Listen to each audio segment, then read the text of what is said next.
All right, hello everyone. My name is Matt DeStefano, and I am a graduate student in philosophy at the University of Missouri St. Louis. I want to start off by thanking Chad for his great paper and thank David Killeran and everyone else that was responsible for organizing this conference. I've never been involved in an online conference before, and I'm excited to see that the medium of online conferences is being used by more and more philosophers. So here's a brief outline of my comments. I'm going to begin by summarizing Chad's paper and reconstructing his argument as I understood it.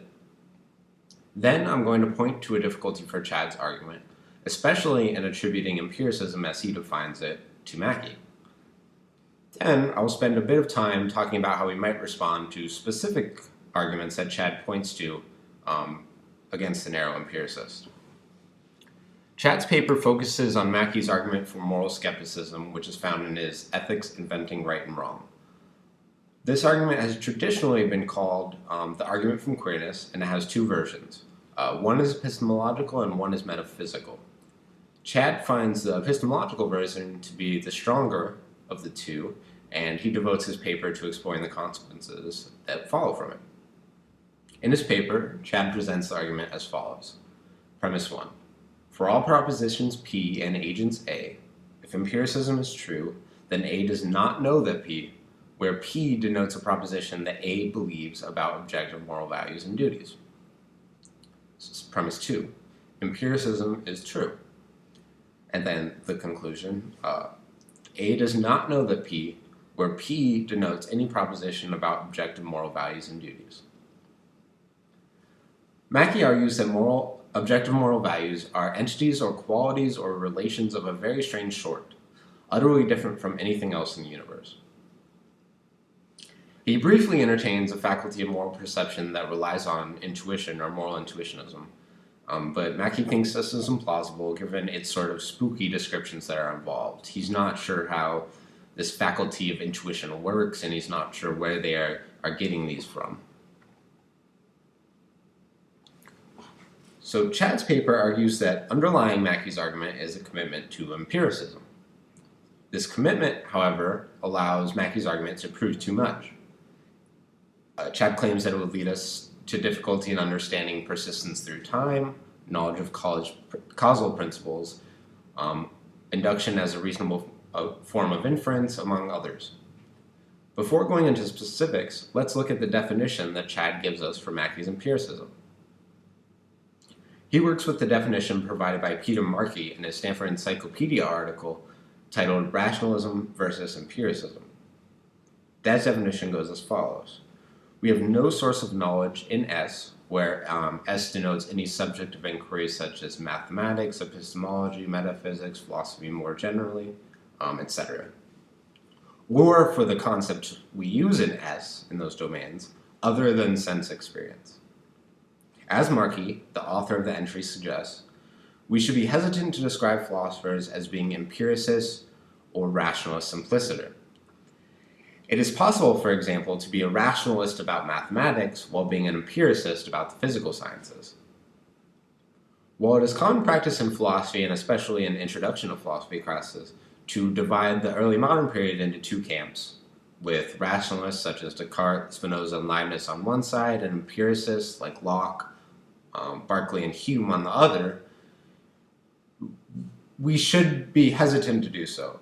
Markey's assessment is apt. He says that labeling a philosopher as strictly rationalist or strictly empiricist leads to problematic interpretations of these philosophers, and it fails to capture the individual nuances of these philosophers' systems.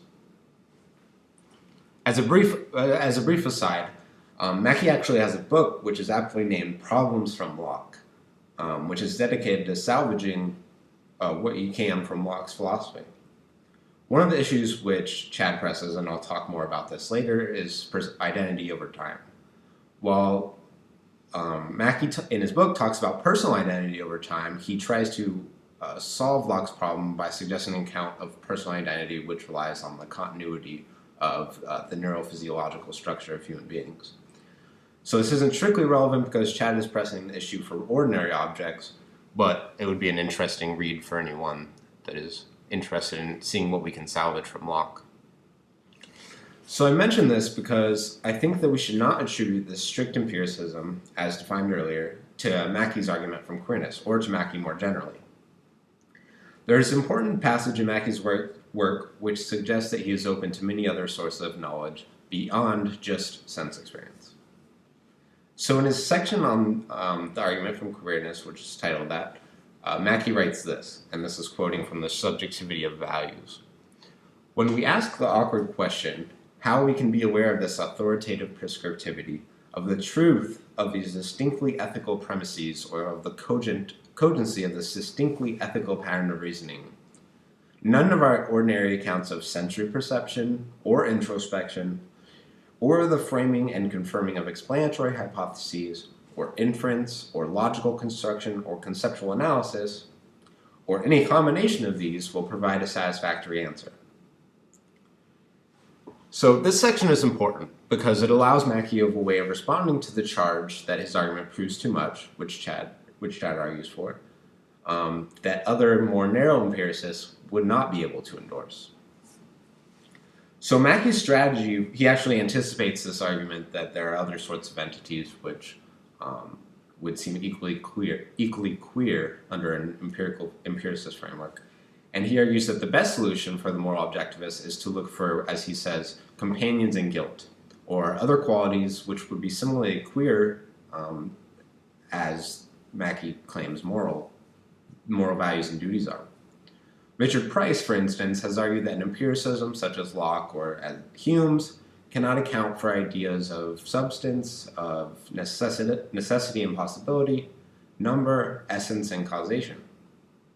Similar to the worries that Chad addresses, we might argue that the empiricism expressed there are inadequate for accounting for these things. There seem to be two general strategies that one might take in response to Chad's arguments. The first is to deny that these things are a problem for narrow empiricism that some philosophers may endorse. They might attempt to explain how we can get from the concept of number from just sense experience alone. I don't know very many philosophers that endorse such a strict empiricism, and I do not think that this is a promising reply. I'm inclined to take the second strategy, which is to amend our epistemology, as you can see, from a more narrow one to one that is more broad. So instead, we might adopt a more general, naturalized epistemology. Without being too specific about the type of epistemology that I would like to endorse, this would arguably leave open the realm of scientific discourse, mathematics, logic, and many other sources of knowledge that are beyond just sense experience. Then we would not be subject to Chad's claim that Mackay's argument proves too much. So in order to see how this reply works, we can look at two examples that come from Chad's paper. One of the problems that Chad points to for the empiricist is to explain how we can know mathematical truths. Chad argues that an empiricist might claim that in all of our experience, the addition of two entities with two entities has always entailed four entities. And since its experience is universal, we can infer that 2 plus 2 equals 4. However, he argues that this relies on induction, which empiricism cannot give an adequate account of. Additionally, although this isn't addressed in his paper, it seems as though while this might provide support for simple mathematical equations like 2 plus 2 equals 4, it would be more difficult to understand how our normal sensory experience can account for concepts like infinity, especially if we take our sensory experience to just consist of ordinary concrete objects. So there are several seemingly plausible ways in which we might naturalize mathematics. Briefly, we can look at the most popular accounts. So some philosophers, most notably Frege, Russell, and Crispin Wright, have tried to reduce mathematics to logic. Others have argued that mathematics is a mental construction, and still others have argued that mathematics is a group of formalized symbols.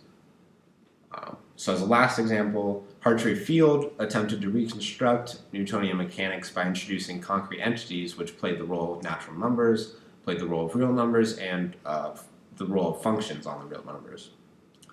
This project is highly ambitious and very contested, but we can at least see how we can move the dialectic away from attempting to justify mathematics on the basis of sensory experience alone, and instead move the dialectic towards a naturalized account of mathematics.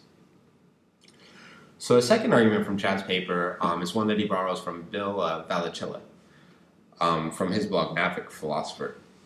So he asked us to consider walking into our kitchen and seeing a green banana. And several days later, we walk back into the kitchen and see that the banana is yellow.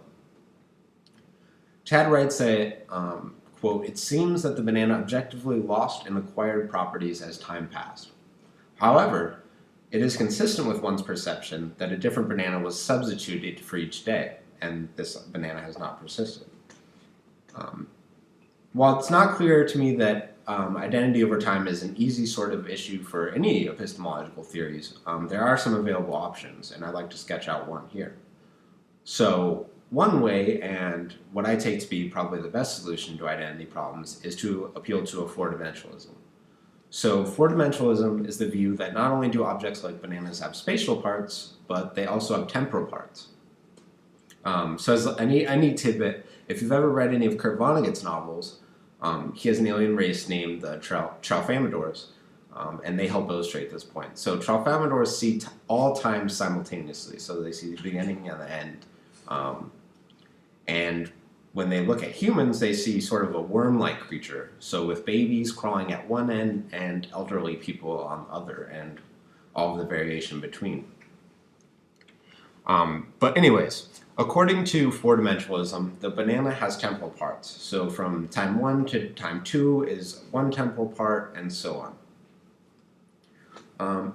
If this theory is correct, and we don't need to stipulate here whether it is or not, we can understand the banana as having identity over time because the banana is simply a collection of its spatial and temporal parts. While the story is a bit more difficult than this, of course, this line of response is open to a more general epistemology that does not rely solely on sense experience. So in conclusion, it seems to me that Chad commits Mackay to a narrow empiricism which Mackay would resist.